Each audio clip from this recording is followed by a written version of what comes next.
দেখি কতক্ষণ লাগে একটা নতুন জায়গা। দিনের বেলা ওরা কিন্তু আসলে যে এত ভদ্র এমন না, ওরা সিস্টেমের মধ্যে সব জায়গায় সিসি ক্যামেরা।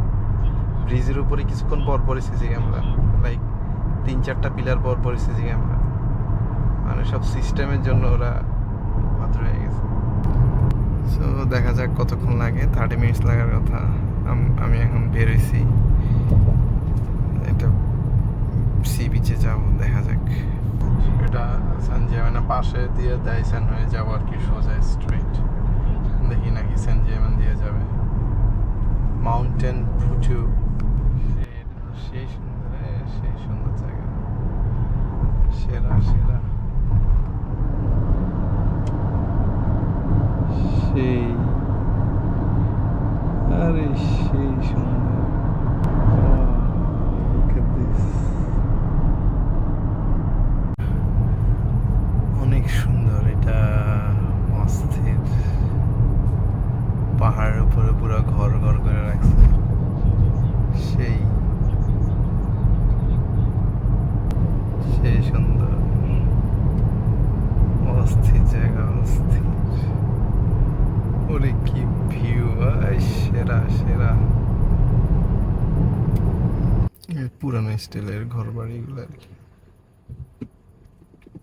এদিকে নাকি বিছে যায়, আমি নট শিওর কোন দিকে। এই যে নামছা, এই যে এন্ট্রি, আমার এন্ট্রি ফিও লাগে। কি সুন্দর জায়গা। এন্ট্রেন্সে কি টিকিট করা লাগে? টিকিট কাউন্টার কই? টিকিট কাউন্টার তো নাই। ফেস আইডিতে আমার রেজিস্ট্রেশন করা লাগবে। আচ্ছা, লেটস সি। ও, টিকিট অনলাইনে হচ্ছে স্ক্যান করতে হয় আর কি। টিকিট আমি চেষ্টা করতেছি।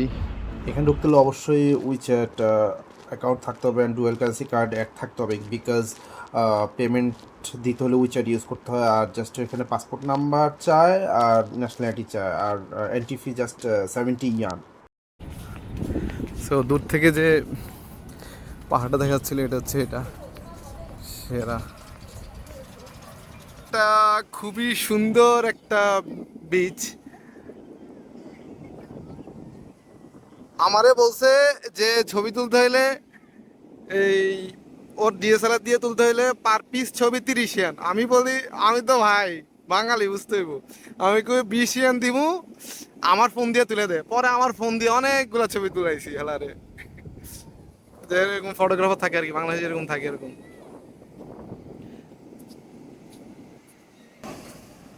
আমার কাছে এই ভিউটা অনেক অনেক বেশি সুন্দর লাগতেছে, লাইক পাহাড়ের নিচে হচ্ছে যে সমুদ্র।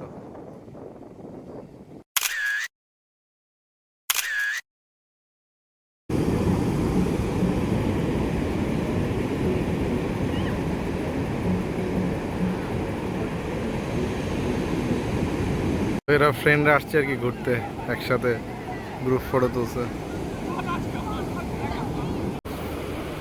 সমুদ্রে আসছি, পা না ভিজালে কি হয়।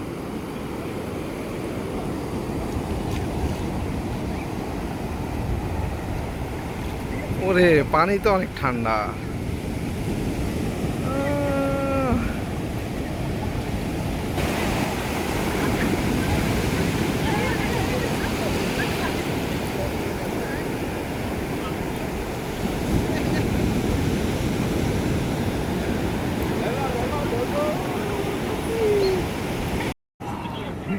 Look at this.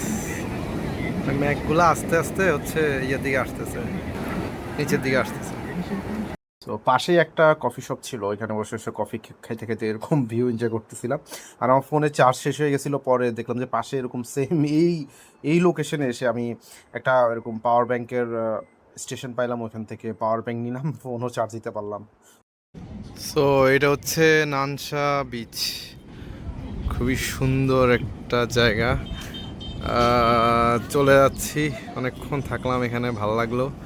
প্রায় 2 ঘন্টার মতো থাকলাম আর কি। খুব রোদ আজকে, এটা ভালো। প্রতিদিন মেঘ ছিল, মানে বৃষ্টি ছিল। আজকে দিন আমি ওয়েট করতেছিলাম এই দিনের জন্য। আর 2 দিন আছে আর কি শিপ সেল করা। সো আমি ব্যাক করতেছি, অ্যান্ড এন্ট্রি এদিক দিয়ে exit. So it's kind of রূপালি গিটার আর কি। এটা বিশাল বড় একটা গিটার। রূপালী গিটার মোটামুটি জমজমাট প্লেস। সো ওদের এখানে স্পোর্টস কার খুবই কম, কিন্তু কিছু কিছু স্পোর্টস কার আছে অনেক সুন্দর। একটু আগে একটা দেখলাম শাওমির, মাথা নষ্ট সামনে দিয়ে গেলাম। এই যে এটা পাশে একটা আইল্যান্ড আছে পুটু মাউন্টেন, কিন্তু আমার টাইমের জন্য আমি যেতে পারি না ওইখানে। মাউন্টেন থেকে কেবল কার দিয়ে হচ্ছে নিচে নামা যায়। পাশে একটা ফেমাস টেম্পল ছিল আর কি। মানে আমরা এখন এটা তো আইল্যান্ড, আরেকটা ওটাও আইল্যান্ড আমাদের, বাট ওটা মেইন সিটিতে। এদিকে হচ্ছে চাইনিজ পুরানা টাইপের বাড়ি বেশি পাওয়া যায়। আমি একটা ভিউ দেখছিলাম, ওটা ভিডিও করতে পারিনি। সেটা হচ্ছে নদীর মানে খালের পাশে একদম পুরা জাপানিজ যে বাড়িগুলো চাইনিজ ওরকম টাইপের চাল দেওয়া বাড়ি ছিল, অনেক সুন্দর। এটা হচ্ছে এই আইল্যান্ডের ঢোকার ব্রিজ। এরকম টুরিস্ট বাস থাকে আর কি জলসানের। এখানে একটা আছে, শপিং মল আছে কাইহং সিটি প্লাজা। সো ওইটাতে মোটামুটি সব কিছুই পাওয়া যায়। সো ব্যাক করতেছি শিপের দিকে। একটু লেট হয়ে গেছে, অনেক দুইটা জিনিসের জন্য গেছিলাম বাট পাই নাই একটা।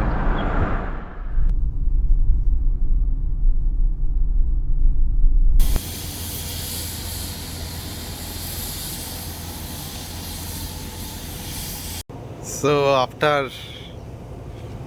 1 month dry dock, 1 month থেকে একটু কম, আমরা ফাইনালি চায়না থেকে সেল আউট করতেছি।